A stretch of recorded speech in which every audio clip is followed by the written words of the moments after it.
Suzy Bae iniwan si Lee Min-ho. Iniwan ni Suzy si Lee Min-ho at agad na nalink kay Lee Dong-wook.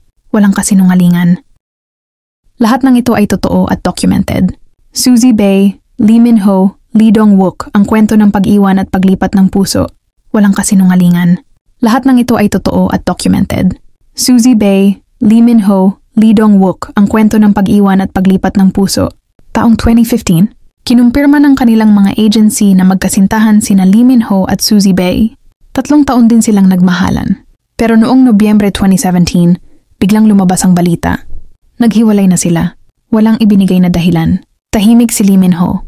Tahimik din si Suzy. Pero makalipas lang ang ilang buwan, March 2018, kinumpirma ng media na si Suzy Bae ay nakikipag-date na kay Lee Dong-wook. Oh, totoo yan. Nobyembre 2017 ang hiwalayan nila ni Lee Min-ho. March 2018 may bago na agad si Suzy. Hindi malinaw kung nagsabay ang nararamdaman, pero malinaw ang tanong ng mga fans. Iniwan ba si Lee Min-ho para kay Lee Dong-wook? Ang masakit pa nito, mula 2017 hanggang 2025, si Lee Min-ho ay hindi na naiuugnay sa kahit sinong babae. Walang bagong relasyon. Walang ipinakilalang kasintahan.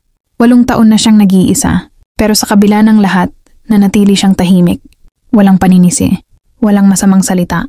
Tunay siyang lalaki. Iniwan man na natiling tapat at umaasa sa tunay na pag-ibig.